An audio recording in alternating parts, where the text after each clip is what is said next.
नमस्कार, एक बार फिर से आपका बहुत बहुत स्वागत है लेक्चर नंबर 3 में। लेक्चर नंबर 3 में आज हम लोग पढ़ेंगे थ्योरम है एवरी टी फोर स्पेस। यहाँ से देखते हैं every T four space is T three space. हमें पहली थ्योरम पढ़ना है। पहली थ्योरम क्या होगी? Every T four space is T three space. फिर दूसरी थ्योरम हम लोग पढ़ेंगे, यहाँ से आपको दिखा देते हैं।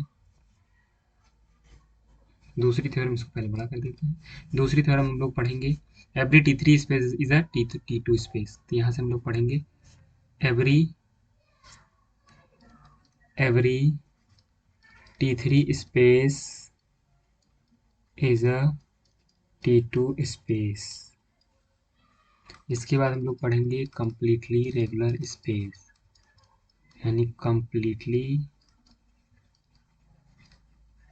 Regular space.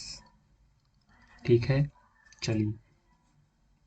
तो हम लोग इन तीन टॉपिक्स को इस वीडियो में समझेंगे। ठीक है, तो स्टार्ट करते हैं। चलिए, इसमें क्या है? सबसे पहले every T four space is a T three space, ये बताया गया है। तो टी फोर स्पेस क्या होता है, पहले तो ये समझना होगा आपको। टी फोर स्पेस जो होता है वो नॉर्मल होता है T one space. Normal T one space क्या होता है? T four space. और रेगुलर टी वन स्पेस जो होता है टी थ्री स्पेस।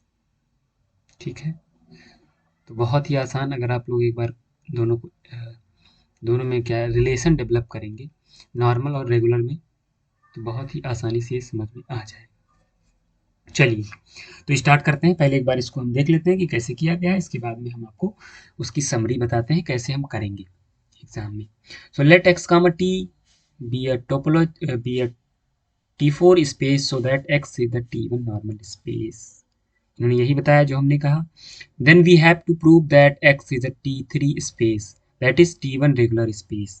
इसका मतलब हमें टी वन नॉर्मल स्पेस से T one regular space proof करना है। ठीक है, so now late X belonging to capital X and since X comma T is a T one space, so X is closed.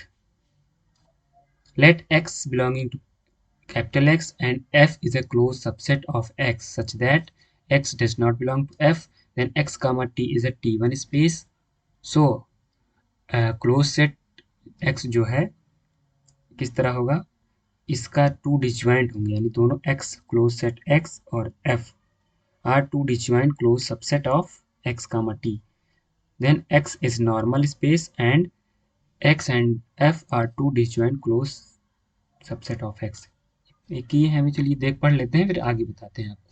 बहुत ही easy है ये, आपको simple way में बता देंगे। Then there exist a open set G comma H belonging to T such that, ये T है क्या है, जो भी है ठीक है। So X contain G, F contain H, then G intersection H is equal to phi. X contain G, F contain H, then G intersection H is equal to phi. Hence, X comma T is a regular T1 space. Therefore, X comma T is a regular T1 space. That is T3 space. ठीक है, यहाँ से ये T3 space हो गया। तो इसमें इन्होंने क्या कहा इसके बारे में, चलिए हम लोग ये कहानी इतना हम लोग सुन लिए। अब इस कहानी के बाद इसका समरी क्या है, हम लिखेंगे कैसे एग्जाम में। रट के तो लिख नहीं सकते, समझना पड़ेगा। तो कैसे समझेंगे, चलिए देखते हैं। वे कहते हैं कांटों में राह बनाते हैं। कांटों में राह हम लोग का बनाना धर्म है, क्योंकि मैथमेटिक्स के जो स्टूडेंट होते हैं, मैथमेटिक्स वाले होते हैं, वो कोई भी प्रॉब्लम आ जाए उसको सॉल्व करने के लिए तैयार रहते हैं। तो ये तो छोटी सी प्रॉब्लम है, हम लोग करते हैं। चलिए, इन्होंने क्या कहा, सबसे पहले देखिए कि टी फोर स्पेस से हमें क्या करना है, टी थ्री बनाना है। अब टी फोर स्पेस की डेफिनेशन क्या होती है? T one normal space, normal space. ठीक, यहाँ से हमें बनाना है T one regular space, space. ठीक है, तो हम क्या करेंगे, यहाँ से हम इससे इसको प्रूफ करेंगे। तो कहेंगे T1 नॉर्मल स्पेस है बाय डेफिनेशन। अगर T1 नॉर्मल स्पेस है देन F1 एंड F2, या F2 की जगह हम ले लेते हैं X, B two disjoint closed set,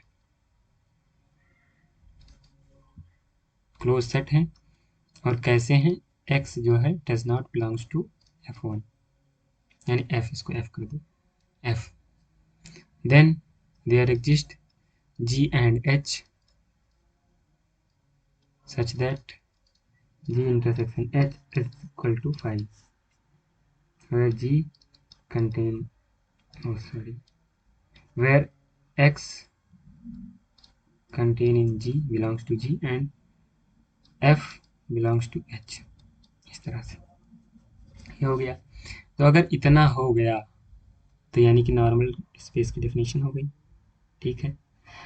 और जब टू डिसजॉइंट क्लोज सबसेट है तो इसका हम एलिमेंट यानी एक्स नॉर्मल स्पेस हो गया, देन इसका इंटरसेक्शन जो है वो 5 हो गया। अगर 5 हो गया तो हम ये ले सकते हैं कि इसका एक ये एलिमेंट ले लें, क्योंकि ये क्लोज्ड सेट है। इसका एक हम एलिमेंट x ले लेंगे, यानी x बिलोंगिंग टू, किसमें बिलोंग कर रहा है, g। यहाँ पे देखिए ये g में बिलोंग कर रहा है, तो x belonging to g and f जो बिलोंग कर रहा है h में, ये ऐसे कर देंगे, ये बिलोंग कर रहा है। देन g इंटरसेक्शन h कैसे होंगे, इक्वल टू 5, यानी x is a point of close set x and f तो क्लोज सेट है ही। देन जब ये हो जाएगा तो क्या हो जाएगा, इक्वल टू 5। तो यहाँ से प्रूफ हो जाएगा कि ये क्या है, रेगुलर स्पेस है, यानी T1 रेगुलर स्पेस है। तो आपको वहाँ दिख नहीं रहा होगा, यहाँ लिख देते हैं। तो रेगुलर T1 स्पेस इज क्या, T3 स्पेस, यहाँ लिख देते हैं regular T1 space is T3 space. ये हमारा क्या हो गया, प्रूव्ड हो गया, ये हमारा प्रूव हो गया, ठीक है। यहाँ से ये हमारा प्रूव हो गया। नेक्स्ट थ्योरम पे आते हैं। चलिए नेक्स्ट थ्योरम हम लोग की है कि every T3 space is a T2 space. बहुत ही अच्छी थ्योरम है, एकदम सेम जैसा आपने पिछली थ्योरम्स को किया है वैसे ही ये थ्योरम है, ठीक है। तो कहते हैं कि कायर नहीं विचलित होते, धैर्य नहीं खोते, ठीक है, और कार्य करते रहते हैं। अगर ऐसे ही आप कार्य करते रहेंगे तो क्या होगा, कुछ नहीं होगा, जान जाएंगे। चलिए स्टार्ट करते हैं। Every T3 space is a T2 space. आप यहां से देखिए कि T3 स्पेस को हमें प्रूफ करना है T2 स्पेस। तो यहां से हम क्या करेंगे, हमें क्या प्रूफ करना है, इसको हटा देते हैं। हमें प्रूफ करना है कि T3 है और T2 बनाना है, कुछ नहीं है। देखिए इन्होंने किया ऐसे ही, देख लेते हैं कि late x comma t be a T3 space so it is regular T1 space, so x is regular space, x regular space है। now we have to show that x comma t is a T2 space, x comma t is a regular space, so if f is closed subset of x and p be the point in x such that p does not contain in f, there exists disjoint open set g and h, g intersection h phi such that f contain g, हाँ g and p belongs to h। अगर ये हो रहा है तो ये definition लगा दिया रेगुलर स्पेस की, इतना हुआ है definition. Now let q belonging to f, हमने q ले लिया जो कि f का है। We have to show that p does not contain f, यानी तो यहाँ से सॉरी यहाँ पे लिखा हुआ है वी नो दैट, हम जानते हैं कि p जो है वो f का नहीं है, तो यहाँ से p जो है वो q का भी नहीं होगा। तो P एंड Q कैसे होंगे? डिसजॉइंट पॉइंट ऑफ X होंगे। सो कैसा हो जाएगा ये? F Q contain belongs to F, contain G, contain X, P belongs to X, then there exists open set, ये देखिए G and H such that G belongs to G and P belongs to H and G into 5 X what it into space। अब हमें कुछ नहीं करना है, अब यहाँ से आपको इसकी समरी कहानी बताते हैं। बहुत छोटी सी कहानी है और समरी तो और भी छोटी हो जाएगी। चलिए तो देखते हैं, बहुत ही आसान है। क्या है? हमें T3 स्पेस हम जानते हैं कि T1 रेगुलर स्पेस होता है, रेगुलर स्पेस होता है। आपको यही लर्न करना है, यही समझना है। अगर आप ये समझ जाएंगे तो ये सारी कहानी आप लिख लेंगे, क्योंकि डेफिनेशन तो आपको याद ही है, पिछले वीडियो में हम लोग कर चुके हैं डेफिनेशन। ठीक है, तो इसमें क्या है कि हमने रेगुलर स्पेस ले लिया T1, क्योंकि इसकी डेफिनेशन होती है। So by the definition of regular space x comma t कोई एक T3 स्पेस है, T3 स्पेस, तो ये रेगुलर होगा, तो यानी रेगुलर स्पेस की डेफिनेशन से x का कोई हमने ले लिया f बिलोंग्स टू x और p बिलोंग्स टू x, और p जो है वो does not belongs to f, then there exist open set, ये क्लोज्ड होगा, ये तो आप जानते ही, open set g and h such that g intersection h is equal to 5। क्या होगा? p belongs to h g belongs to f belongs to g। ये बाय डेफिनेशन हो गया। अगर ये हो गया तो हम ले लेंगे एक q जो कि f का होगा। अगर q f का है तो p does not belongs to q, क्योंकि p does not belong to f तो इसमें भी नहीं बिलोंग करेगा। सो अगर बिलोंग नहीं करेगा so p and q are disjoint set. So there exist के g एंड इंटरसेक्शन h ले लेंगे फिर से, g intersection h is equal to 5 हो जाएगा, जहाँ पे g p जो है वो किस में होगा? p होगा h में एंड q जो होगा वो किस में होगा? g में। अगर ये हो गया तो ये डेफिनेशन किसकी होती है? T2 स्पेस की, T2 स्पेस की डेफिनेशन होती है। तो यहाँ से हम ये कह देंगे, क्या कह देंगे? यहाँ से कह देंगे कि हेंस प्रूव्ड, हेंस प्रूव्ड।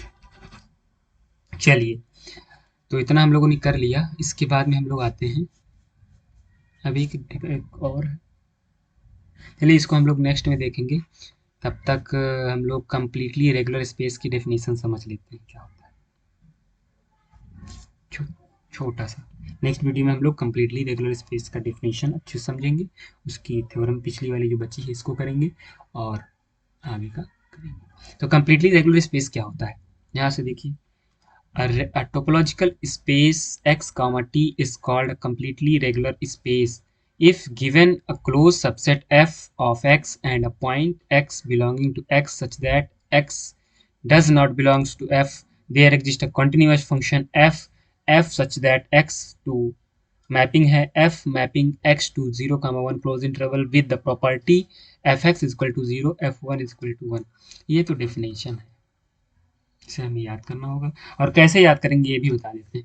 आप लोगों ने रेगुलर स्पेस की डेफिनेशन पढ़ी होगी कि क्या होता है। एक्स का टी जो है वो टोपोलॉजिकल स्पेस होता है। एक्स का हम कोई पी ले लेते हैं, एक्स का कोई हम एफ ले लेते हैं, दोनों क्लोज, ये क्लोज सेट होते हैं। एफ जो है क्लोज्ड होता है, पी जो है पॉइंट होता है, ठीक, और पी इसमें बिलोंग नहीं करता है एफ में। Then there exist open set होता है, G intersection is equal to 5, ये होता है। अगर इतना होता है, ये अगर हो गया, then there exist a continuous function. Continuous function इसमें डिफाइन कर दिया F mapping F X to close interval 0, 1 such that F F F X is equal to 0 और F F is equal to 1।